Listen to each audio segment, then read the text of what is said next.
This is Lisa Tucker, host of The Book Cover, which showcases local literary personalities. So listen to The Book Cover on the borderline. And remember, don't judge a book by its cover.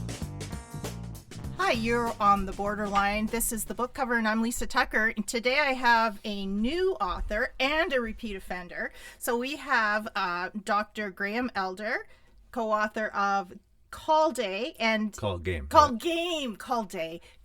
Sorry, that should be right. And Laura CODY is on the phone from New York. Hi, Laura. Hi, how are you? I'm good. So you guys co-authored this. Was this the first time you ever worked together? Who's going to take that question, I can start. Go ahead, Graham. Yeah, so we've been writing together since 2015, so quite a while. And I would say the first 7 years was us learning how to write and how to write together. It's only really in the last couple of years that we've, that's how long we've been working on this current novel, Call Game. We probably started, I guess about 2 years ago, we started diligently writing. We'd worked on several other projects together over the years that we never really got around to publishing because wasn't quite ready. Mm-hmm. And there were several contests we did together as well. So that's kind of our writing history in a nutshell. So the new book, Call Game, whose idea was it? Or was it a joint idea, Laura? Yeah, I would say, I think that the concept for the book came out of Graham's head. So we had been writing for a while this long, sprawling, epic kind of post-apocalyptic, multi-volume fantasy, like book that we were working on, multiple series of books. Right. And we got to the point where we were like, you know what, maybe we need to, since we're sort of new to this, maybe we've gotten a little too enthusiastic and we need to cut down to something more manageable and something that we know really well. So Graham had the idea, why don't we write a medical thriller or something that takes place in a hospital, something that uses, the medicine that we both know, Graham as a surgeon and me as a psychiatrist, and put it together. And I think he came up with this idea to write a medical thriller. I can go into that a bit more. We were at a Writers Digest conference in New York. I want to say it was 2019 or somewhere around there. And we'd been at the lectures during the day, and I was staying in a hotel, and I was something in the talks that were being given about write what you know kind of registered, and so I just started jotting some things down in an outline, and then I think I put most of it together that night, and then sent it off to Laura the next day, and then we just started going back and forth, and that took a long time. We write long, detailed outlines.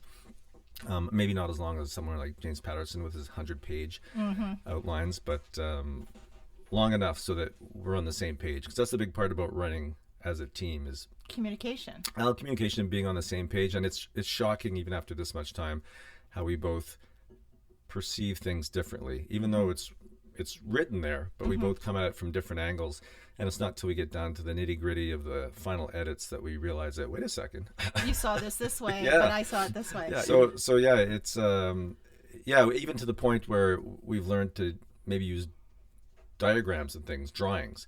So picturing two people in a room, you can both picture it very differently until you set it down on a piece of paper. So more and more we're using these kind of techniques so that we're really seeing things the same way. Right. And there are two main characters in this book, Dr. Rylan Fraser and Dr. Paul Bennet. Did you each write, Graham, did you write one character, and Laura, did you write the other, or did you switch back and forth? Yeah. Or? Go ahead, Laura. We each took a character. Yeah, we each took a character. Graham actually wrote Dr. Rylan Fraser, who is the orthopedic surgeon, and I wrote Dr. Paul Bennet, who is the psychiatrist. And we find it's easier to sort of alternate point of views when we write together, because that way he can, Graham can write a chapter from one POV or point of view. Yeah, and then I can come in with another character, and that helps in the team writing. There's also some ancillary characters in the book, and we kind of split those up and wrote them. But Graham wrote the surgeon, and I wrote the psychiatrist for obvious reasons. Mm-hmm. What we did do that was a little bit different is Graham wrote the surgeon is a woman, and the psychiatrist is the male character, the male lead in the story. Interesting. And so we sort of put that up a little. Yeah. I think that one of the reasons why I liked doing it that way is because I was worried that if I wrote a female psychiatrist, I might be her. You know what I mean? Yeah. Like I would be writing someone who was too close to myself. Right. So this helps me keep myself separate from the character. Yeah. And so I think that worked well for us. So I have to ask you, Laura, being a woman myself, writing as a man, how was that? Was that empowering? Yeah, they're pretty simple creatures. He's right here, Laura. He's right across from me. Ask me how it was to write a woman. I'll tell you. I don't know if I want to know.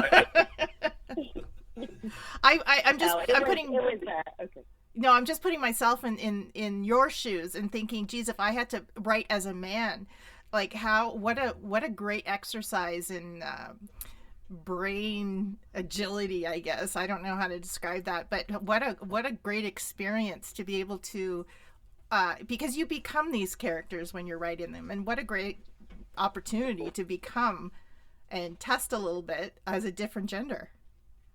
Yeah, no, I think it was, and I think it was definitely fun to take that perspective. And then I think like one of the great things about team writing is when I write a chapter, then I have to hand it over to Graham, who then edits it, and vice versa. So, we're constantly sounding boards for each other. So right. So if it doesn't sound right, yeah. I'll tell him right away that no self-respecting woman would ever say that, and she and doesn't vice hold versa. back. But no, I definitely. We have the honeymoon phase where we're writing chapters. We're like, oh, this is all great. Oh, this is wonderful. And then we get down to the first edit. It's like, okay, red pen out. Here we go. This is terrible. So, okay, Graham, I'll ask you, how was it writing as a woman? It's I was really treating her as a surgeon, and I had a character, a person in mind that I went through residency with. There aren't a lot of women in orthopedics, right? Mm-hmm. And that was one of the interesting things here, because she represents a very small percentage person in that occupation. So the glass ceiling and all that kind of thing was an interesting thing to tackle. And one of my colleagues in residency was someone I drew from in terms of how she behaved in working with her. Like, she was very say macho, if you will, like trying to be one of the guys, but she had her womanly aspects too. But they're kind of lost in the field of orthopedics because it's a real man's world. And then my daughter's in orthopedics too, so those two things sort of influenced me in terms of writing. Did she read the book yet? She read one of the early copies and actually had a lot of advice. Oh, good. Good, because daughters don't hold back. Daughters do not. No. She does not. She's very critical. So. Oh my goodness, I love it. Now, Graham, you said something interesting before we started to record. Is that you've been asked to do a sequel to this already? Yeah. You're. Laura, Lisa was asking how the book was doing. I said, yeah, it did really well, off the mark, well enough that our publisher had to sign a contract for the sequel. So it's actually what we're working on right now. We're just, we're editing, and the manuscript has to be in by the 1st of May, which is coming up, because we'll want to get it beta read before that, in the same way we did with the first book. So we're same characters. Same characters. The two doctors. Right now, it's looking like a 3-book series. So I can't say too much more at this point. Yeah. Yeah. I love that when you get the series, and I'm sure you too will both feel this too, as a reader, you really become close, or you become friends. You feel like you know these characters. Now, how, as the writers, Laura, you go ahead and tell me how these characters, and especially the character that you're writing, the psychiatrist, how have they sort of meshed themselves into your life? Yeah, well, things shift a little bit in book 2. So the characters, there's some change, and there are some characters I really don't want to align myself with in book 2. Okay. So it's an exercise in writing a character that is really kind of maybe not a really good person. Mm-hmm. Writing something different, you know what I mean? Like writing a villainous character. So that's kind of fun too. And you have to sort of go into your evil side, I guess, and exercise that. Yeah. So I had to step into my evil side and come up with some good evil for the villain in this book a little bit. What a great way to let off steam, though. Yeah, it actually is. And I actually, I am a forensic psychiatrist, and so one of the things like forensic psychiatrists do is, we're kind of familiar with, very familiar with like sociopaths and psychopathy, and so I was able to dig into that a little bit. I mean, in terms of how it might work with somebody who's like super bad, not your typical garden variety, but yeah, I think we have a pretty formidable villain in our book. So, and that's been pretty fun to write. I've been waiting to listen to it because I don't want to, when I interview people, I don't want to ask questions from a standpoint of I already know, because most people that are listening haven't read the book. So I want to ask the questions as if I haven't read it, because I haven't read it. But I've been waiting to, and what I do is I listen to it, and thankfully it's available on Audible. And so I have it on my wish list, and after this interview I'm going to listen to it. Yeah, well, we'll just tell you quickly, the audiobook came out about a month ago, and it was fun because we had to select the narrator, which is an interesting thing. She and I happened to be together in Montreal when we were doing this for our med school reunion. And we went through one after another. And most of the time it's like a clear no, or it's like a maybe. But this one, I think we both agreed right from the get-go was a perfect match. And it turns out she lives in Petoskey, just across the border. Close, yeah. So Mary Lake is her name, and she's a voice actor, and she did a great job. And we were very we reviewed every chapter as it went along, and we made our comments, made our corrections, because there's a lot of medical terminology that's not, which actually she did really, she was perfect with for the most part. She was great. Yeah, and she does the characters, in a especially the protagonist's narration. It just is her. That's how we both picture Rylan Fraser, for example, as the female protagonist. So that was really good. And so the audiobook came out about a month ago. It just sold the 100th copy on the weekend, which is good for just getting going. Yeah. So we're really happy with that. Congrats. Yeah. You're talking about, as we're writing the book, and Laura's using her expertise as a psychiatrist to bring that reality, which is what the feedback we're getting is what people really like. And then similarly with the surgical aspect, doing the same thing, bring that and I don't know that there's many books out there that have these kind of two specialties working together in a book.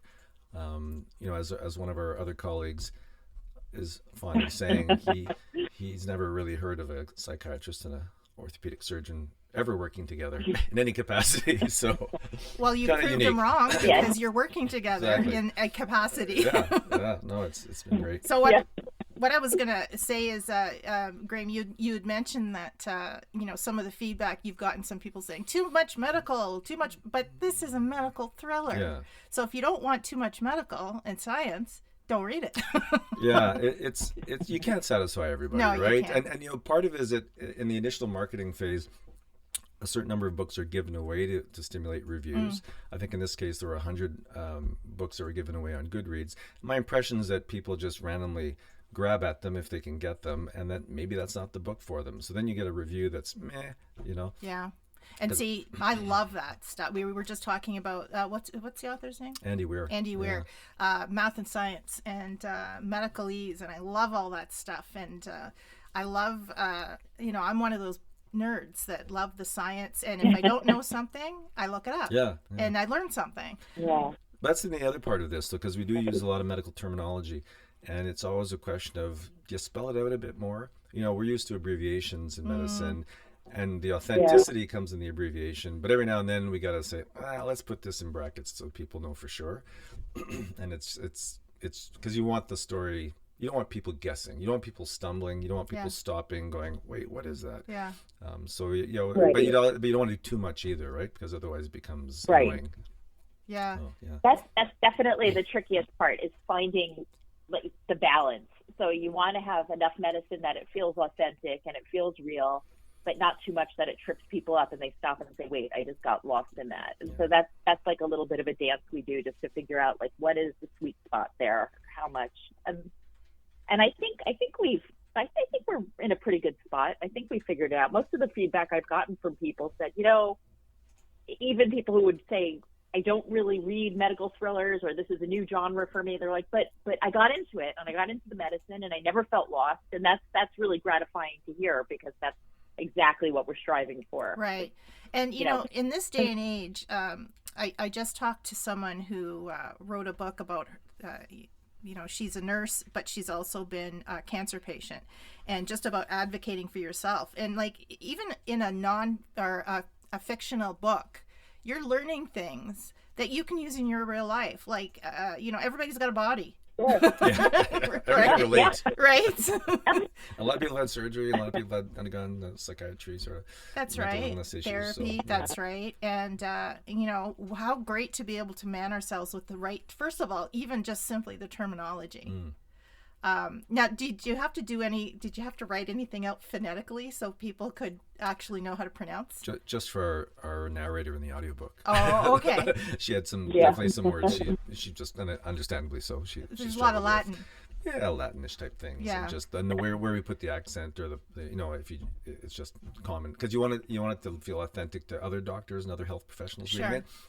So something like that would trip them up. So you're trying to satisfy a lot of different kind of groups. With this kind of book. So, you don't want a doctor reading that and saying, this guy doesn't know. That makes us look stupid. Right? Well, and you're definitely not. I mean, Laura, if you're anything like this guy sitting across from me, you're as smart as a whip. So this is good. Kind of words. Yeah. Now, being so far away, how do you manage? Do you use a lot of technology? Laura, I'll let you answer this one, because you're in New York and he's here in the Great White North. How do you manage to work together so well? Yeah, we are on email all the time. We really use our computers, and like I said, because we do alternating point of views, I'll write a chapter. It's almost like that game of we're playing like telephone tag or something, where okay, your turn, you're up, you're at, and then you send it back, and we kind of work like that.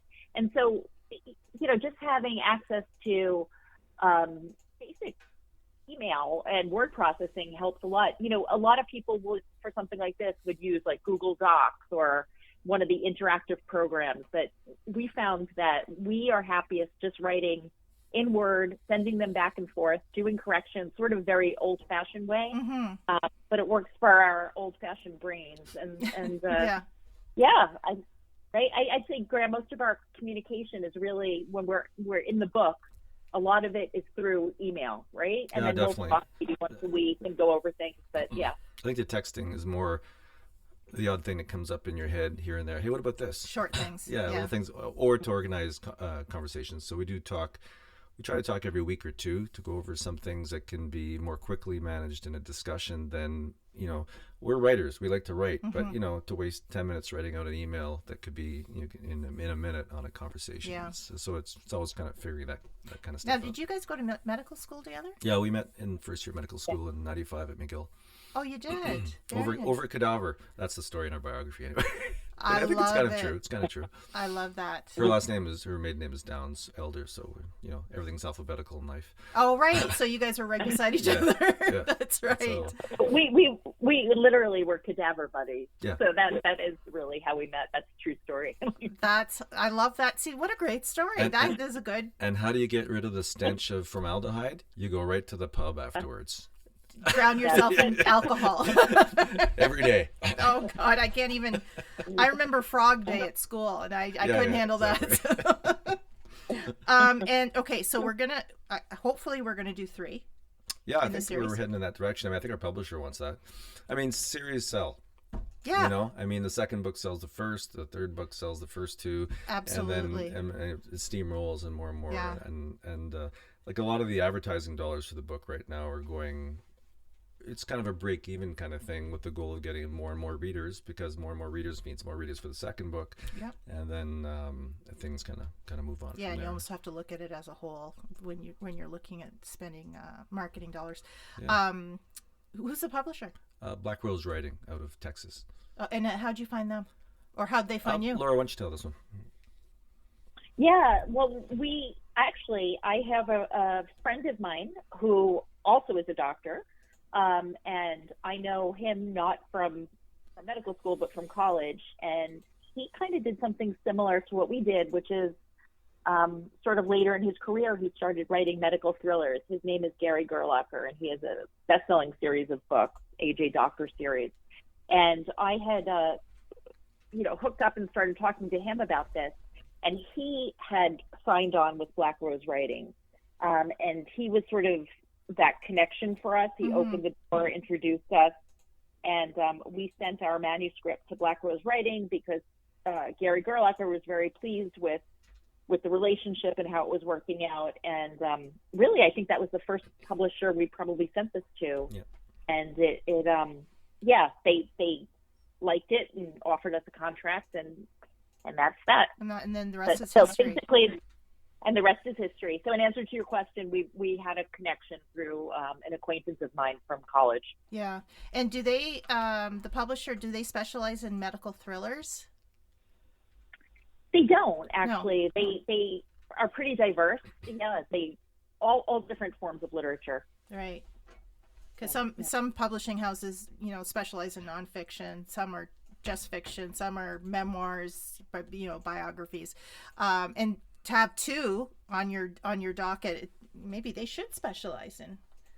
Well, I got to say, so this is, I'm just showing Lisa, this is his book that kind of hit gold. Oh, okay. You're looking at 30,000 or more reviews. It's a lot of sales. And so he's been very quick to write his subsequent books. And so it's made a bit of a niche, I think, at the publishing company for us to come along. Yeah. Which is great. So so we're being, I wouldn't say pushed, but they'd be very happy, I think, if we did a nice series of medical thrillers. Yeah. Everybody loves a series. Like I said, as a reader, you get that rapport with the characters, and if your character has depth and has been developed properly, the characters people are going to love them. Yeah. Now, Laura, your other friend is a doctor as well. Do you hang out with anybody that's not a doctor? Because I'm super nice. No, not at all. Nope. Hold on. No. That's about it. So the two of you have stayed friends since medical school. I guess you've stayed in touch because you're alphabetically beside each other. Exactly. And Laura, are you married? Yeah, I've been married for 30 years. Okay, and what do your spouses think of this crazy co-authoring thing? Laura, you can go ahead. Sure. My husband thinks it's great. He loves it. He's really supportive. He loves to beta read. He's like the third author in this team. Yeah, no, he likes to read, and he loves to get out a red pen and flash pencil and offer comments like that. Yeah, so I think he actually prints out all the book on paper. And really? Is that right, Laura? Yeah. He still prints everything out on paper. He does. Oh wow, that's old school. He's a lawyer. So. Oh yeah. He's a lawyer, and he's probably 80 then, if he prints everything out. No, he's our age, younger than me. No, he's like 78. In his mind. And how about your wife? Andrew? Oh, no, she's very pretty because she's at all of your things. Yeah, and she's super supportive. she's highly supportive. Yeah. She's highly supportive. I mean, obviously the time commitment is significant, and it takes away from things, so you just have to make it up on the other end somehow. Right, you have to quality buy extra flowers and more flowers. Go for dinner a little bit more. Good vacations. So Laura, were you like Graham? Because I know from interviewing him before that he kind of got the itch for writing really seriously during COVID, and that's when he started his COVID series. How did you use your time during COVID to write? Was it different there than it was here? How did you find that? Yeah, well, I was writing, in college, I was an English major, and I was on the school newspaper, and I was always somebody who was kind of interested in writing. And I ended up going to medical school and becoming a psychiatrist, which is, if you like stories and people, psychiatry is a great field to go into because you spend your time talking to people and hearing stories. But so, and I, like as Graham said, we started writing together in 2015, 15 or something like that. But before that, I had played around on my own, and I was writing short stories. I had entered a couple of contests. I had a story published in like a magazine, and I was kind of, especially as I was more established in my career and my kids were getting bigger, I was spending a larger portion of my free time writing. Mm-hmm. And I was concentrating a lot on short fiction. And so when Graham was writing his COVID Odyssey book, I would say around that time, I was writing a lot of short fiction, and I have entered, I've sent a lot of material to various journals and publications. I've been in some anthologies, and there's a huge writing contest circuit out there that a lot of She's a contest junkie, I'll tell you right now.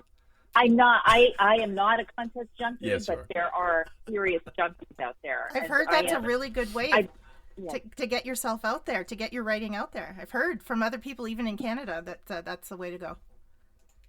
Yeah, it's a great way to meet other writers and to kind of get a sense of what's going on and what people are doing and how you go about it. And so I have a nice community of writers that I kind of, that we beta read for each other and do things like that. So that's sort of where I've come from, more short fiction and contest circuits. In fact, I'll just back up a little bit. When we broached the idea of writing together, it was largely because Laura had I think you came second in that Cosmo contest, right? In the you submitted a short story to Cosmo, and who was the editor, judge again? It was somebody famous. Yeah, it was Veronica Roth was one of the judges. She's the Divergent. Oh, yes. Yeah. She is Divergent. Yeah, there were a couple of judges. Yes, I thought it was the gal from 50 Shades of Grey, no? Am I wrong? No. Okay, it's Veronica Roth. She's actually going to be down in Petoskey in June at the Great Lakes doing a talk, a book signing thing. She's got a new book coming out. I just saw that yesterday. That's funny. I'm going to have to read that, yeah. Now you mentioned that you have Graham, you the two of you go to writers conferences and different things. Do you run into people who are in a situation like you two, or do you find you two are a rare coupling? Yeah, it's funny. We have looked for that kind of thing just to meet other teams working together, team writing. There's a lot of male mm-hmm. and female writers. There's a few male-female, oftentimes I suspect they're husband-wife, and there's maybe a few out there that aren't, so we're kind of a rare thing that way.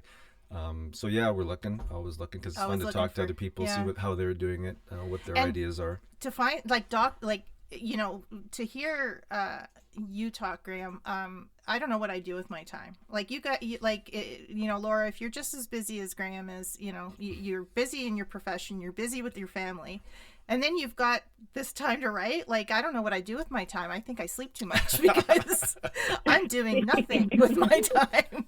But it would probably be hard to find practicing doctors who are, have a thriving career. Fair enough. We're in a bit of a medical thriller group that we've joined recently, and we're actually meeting tomorrow on a Zoom, and from all over, from UK, from Canada, from the US. Very cool.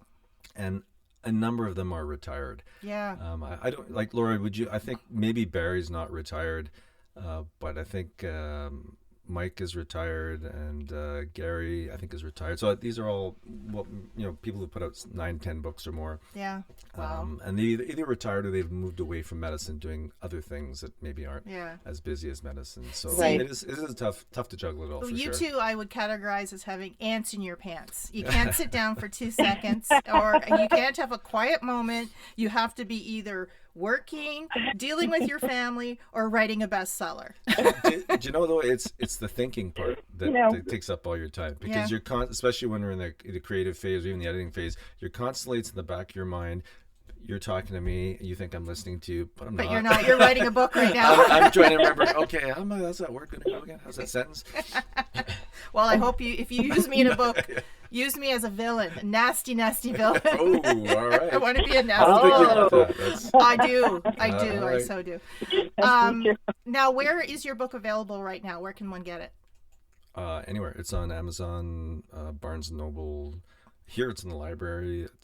It may not be, actually. They're waiting to get it in the library, or it might be there soon. Is it downstairs at Stone's? I don't think it is, actually. Yeah, so that's one.